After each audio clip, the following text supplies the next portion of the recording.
Maintenant, ce soir, vous savez une chose. Vous ne pouvez pas être le maire de Paris parce que vous ne nous aurez avec vous ni au premier, ni au deuxième tour. Ni au deuxième tour. Hey all, on se retrouve pour une nouvelle vidéo. Et dans cette vidéo, on va parler des élections municipales à Paris. J'avais déjà fait une vidéo sur ça en disant que la guerre est déclarée entre les différents partis de gauche. Mais maintenant, on sait que Sofia Chikirou sera investie d'ici début novembre par la France Insoumise. On a eu énormément de choses qui se sont passées aussi entre-temps. On vient d'apprendre que Rachida Dati va être jugée dans l'affaire Carlos Ghosn dès septembre et on reviendra bien sûr sur les frais de représentation d'Anne Hidalgo. J'apporte une grande importance aux élections municipales parce que pour moi, ça va vraiment être la prise de température pour les élections présidentielles de 2027 et on le voit bien, on le sent bien, il n'y a pas d'accord possible entre le Parti socialiste et le Parti de la France insoumise. Raphaël Glucksmann l'a dit, partout où il sera, partout où il n'y aura pas d'alliance avec la France insoumise et on sent bien avec les différentes élections législatives partielles, un peu dans cette énergie que le Parti socialiste est. Par exemple, dans le 7e arrondissement de Paris, on a eu Michel Barnier qui a gagné les élections législatives partielles sans grande surprise. Honnêtement, le score de Michel Barnier au premier tour, je l'ai pas trouvé exceptionnel. Bon, la victoire était assurée. On avait un très bon score quand même de la candidate socialiste, mais in fine, cette candidate socialiste qui avait dit tout sauf la France insoumise ne fera pas un si bon score que ça. Et à chaque fois, je vous le dis, je vous le répète, et j'ai vraiment envie que ça reste dans votre tête, la jurisprudence Villeneuve-Saint-Georges. J'ai l'impression que potentiellement, même si la France insoumise n'a pas déposé de candidature dissidente, mais peut-être que l'électorat de la France insoumise du 7e arrondissement n'est pas parti voter. C'est la même chose dans la circonscription des Français de l'étranger, sur la circo Monaco, Espagne, Portugal. On a le Parti socialiste qui a déposé une candidature dissidente et qui est arrivé dans les derniers, et la France insoumise qui fait quand même un très bon score. Et donc, il y a toujours cette volonté de dire on ne laissera pas la France insoumise l'emporter. Là où, au moment de la NUPES, le Parti socialiste était toujours totalement détruit, d'accord? Il fallait tout reconstruire. On avait un Parti socialiste qui se laissait dicter sa conduite. Peut-être que le fait que François Hollande soit redevenu député à l'Assemblée nationale et soit dans le groupe du Parti socialiste a vraiment marqué cette fracture avec la France insoumise. Dans tous les cas, Jean-Luc Mélenchon le sentait très bien. Il avait dit qu'il avait compris dès lors que François Hollande avait annoncé vouloir rejoindre le nouveau Front populaire que il n'y allait plus avoir d'accord avec la France insoumise. Ça a été pareil avec Anne Hidalgo. Anne Hidalgo savait très bien, d'accord? Moi, je dis tout le temps, ne confondez pas. Les gens disent non, mais regardez le score qu'Anne Hidalgo a fait pour les élections présidentielles. Je crois qu'elle a fait 2%, quelque chose comme ça. Mais à Paris, Anne Hidalgo, elle fait des scores de dictatrice africaine. Ça n'a rien à voir. On parle d'une élection nationale, Dixit, une élection locale. Et Paris est assez Hidalgo-codite. Mais Rachida Data peut s'en sortir pour ces élections municipales. Ça aussi, on en reviendra dans la suite de la vidéo. Mais pour moi, Anne Hidalgo a sauvé le Parti socialiste parce que si elle ne se présentait pas aux élections présidentielles de 2022 et qu'elle ralliait la France insoumise, qu'elle faisait cette alliance avec la France insoumise, c'était aussi peut-être les 2% qui manquaient à la France insoumise, qui a aussi été reproché à Fabien Roussel, le Parti socialiste disparaissait. Donc pour moi, elle a vraiment endossé le rôle de la femme courage parce que sans Anne Hidalgo, pour moi, aujourd'hui, il n'y aurait plus de Parti socialiste. Encore une fois, ce que je trouve assez intéressant dans ces élections municipales, c'est que là où on voit une gauche se diviser, se déchirer, comme durant pour moi les élections présidentielles de 2002 avec Lionel Jospin et toutes les micro-candidatures qui lui ont volé, selon certains, le second tour. Eh ben, j'ai l'impression que c'est exactement ça qui est en train de se passer à gauche. Et qui est-ce qui en profite? Eh bien, c'est la droite. Le Parti des Républicains, je n'arrête pas de le dire et de le répéter, il faut le surveiller, celui-là. Parce que ce qui a marqué la mort du Parti des Républicains, c'est déjà de 1, la division, la guerre des chefs entre Nicolas Sarkozy et François Fillon, mais c'est aussi l'avènement de Renaissance. Parce que Renaissance est parti grappiller dans l'électorat du Parti socialiste, mais aussi dans l'électorat du Parti des Républicains. Donc lorsque il y a embrouille dans la majorité présidentielle, ou en tout cas dans le groupe présidentiel, dans le bloc central, eh ben ça favorise le Parti des Républicains. Là, par exemple, sur différentes élections, les élections législatives partielles qui se sont passées à Boulogne-Billancourt, on a eu un député Renaissance qui a été mis, mais aussi un député Horizon. Qu'est-ce qui en est sorti gagnant? Le Parti des Républicains. Quand on regarde le score du Parti des Républicains, et ben petit à petit, ça commence à augmenter. Et donc j'ai l'impression que Rachida Dati va profiter de la division à gauche pour se positionner, parce que souvenez-vous, les gens qui vont dire non mais Olivia, Paris est de gauche, on disait la même chose sous Chirac. On disait Delanoë c'est pas possible, Paris est de droite. Paris c'est Chirac, et pourtant on disait la même chose avec Valérie Pécresse. Pourquoi est-ce que Valérie Pécresse a eu l'investiture de la région Île-de-France? Parce qu'il n'y croyait pas. C'était l'époque où c'était extrêmement compliqué pour les femmes d'avoir des circonscriptions gagnantes.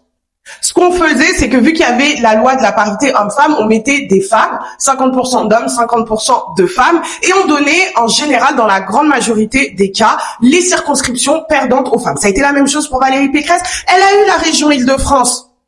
Donc moi, je n'y crois pas. Je crois pas, oui, non, mais c'est pas possible, c'est à gauche, à droite, tout est possible. Et rappelez-vous encore, à l'époque des dernières élections municipales à Paris, Renaissance n'avait pas fait d'alliance avec le Parti des Républicains.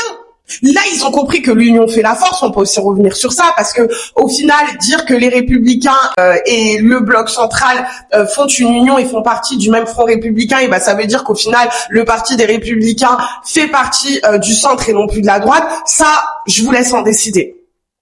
Mais en tout cas, aujourd'hui, jusqu'à ce que Renaissance nous dise le contraire, Rachida Dati part avec la droite et le centre. Et possiblement avec le report de voix. J'ai pas compris la loi PLM.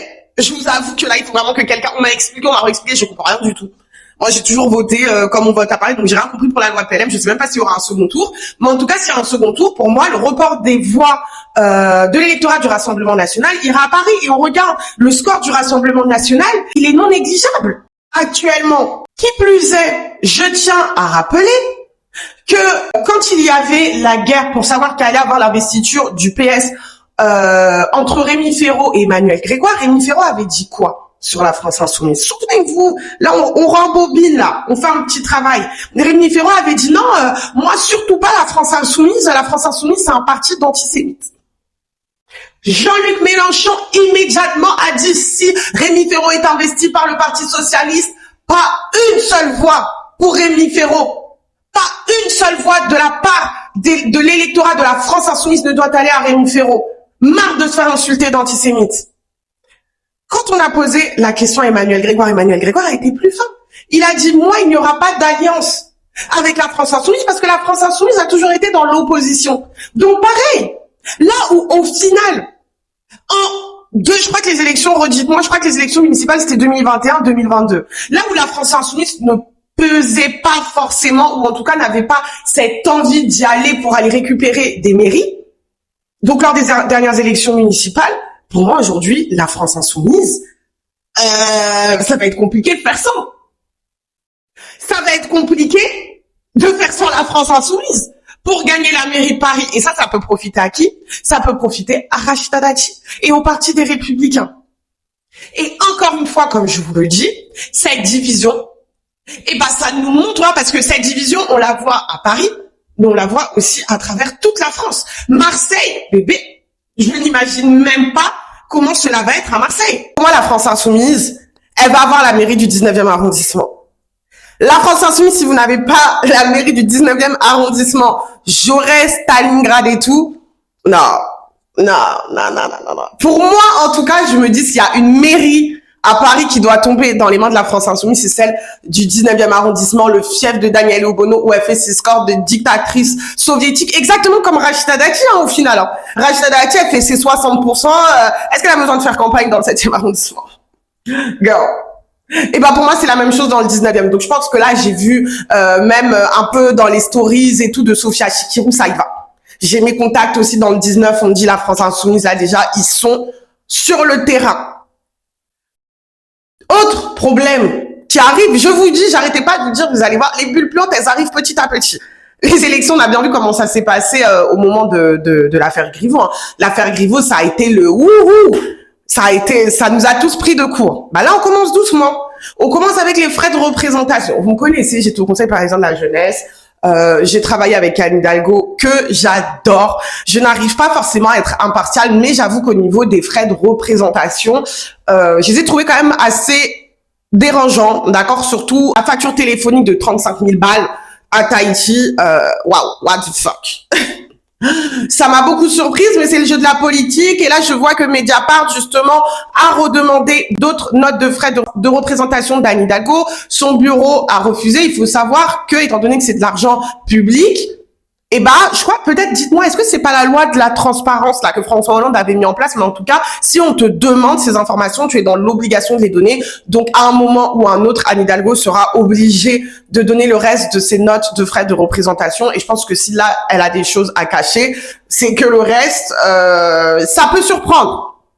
Maintenant, là, on nous sort qui? Donc, on a aussi, bien sûr, Rachida Dati avec l'affaire Carlos Ghosn qui s'ouvre en septembre. Après, de ce que j'ai compris, c'est que ça va pas interférer le jugement dans les élections municipales à Paris. Ça va être après. Je crois que c'est 6 mois après la fin des élections municipales à Paris qu'il y aura le verdict final. On a bien sûr l'affaire de Sofia Chikirou. Je me souviens plus des chefs d'accusation, mais c'était par rapport, j'ai fait une vidéo dans tous les cas, je crois, avant-hier ou hier, c'est par rapport à l'affaire Mediascope. On parle quand même des frais de représentation du maire du 18e arrondissement, Éric Lejoindre, qui, par exemple, en vrai, ça m'a trop choqué, mais je crois que un matin, il était parti sur un marché, donner de la nourriture à des personnes dans le besoin, et le soir, il était dans un resto étoilé, quoi. Bon, à vous de juger. Est-ce que pour vous c'est normal? Est-ce que pour vous c'est pas normal? Il était plus en poste, il était plus en fonction. Mais en tout cas, ça commence durement pour tous les candidats à la mairie de Paris, sauf Emmanuel Grégoire. Emmanuel Grégoire qui est toujours resté dans l'ombre d'Anne Hidalgo. Ça a été le premier adjoint d'Anne Hidalgo. Il a quand même essayé, en fait, un peu faire son trou. On l'a entendu prendre des positions contraires à celles d'Anne Hidalgo, je pense, pendant la période Covid, etc. Et c'est là qu'il y a eu le couac avec Anne Hidalgo, la scission. Quand il a voulu se présenter pour les législatives de 2024 dans le Marais, Anne Hidalgo a voulu mettre quelqu'un en face d'Emmanuel Grégoire pour tenter de le stopper, d'accord, et pour l'enterrer politiquement. Ça n'a pas fonctionné. Pareil, Rémi Féraud a été envoyé par Anne Hidalgo pour tenter de stopper Emmanuel Grégoire. Mais maintenant, là où c'était Anne Hidalgo, aujourd'hui, Monsieur Grégoire, ce sera Rachida Dati qu'il faudra affronter. Et Sofia Chikirou qui envoie aussi. Donc voilà, là on va vraiment commencer à rentrer dans les élections municipales. En tout cas, la gauche est fracturée, la droite est en marche. Et qu'est-ce que je peux dire? Le Rassemblement national, il est là. Je pense qu'ils savent très bien qu'ils vont pas choper la mairie de Paris. Mais comme j'ai toujours, avec le Rassemblement national, ça y va doucement. Ils grignotent doucement le Rassemblement national. Tu les entends pas parler. Ils y vont petit à petit. Dans 15 ans, tout d'un coup, tu vas voir, boum, ils vont te faire un score de 30% au premier tour. Et tout le monde sur les plateaux télé va dire non mais comment ça se fait, on n'a rien vu arriver. Bah oui, bah ils vont sur le terrain, ils grappillent, ils essayent de comprendre. Voilà. Moi, pour moi, le Rassemblement national, il y a vraiment cette stratégie de convaincre sur la durée. En tout cas, n'hésitez pas à me dire ce que vous en avez pensé. N'oubliez pas de vous abonner. On est presque 1000. On y va. Et vous connaissez la chanson. Likez la vidéo, partagez, commentez, encore une fois, abonnez-vous pour donner un maximum de force et de soutien à ma chaîne. Et on se dit à très vite pour une nouvelle vidéo. Bye!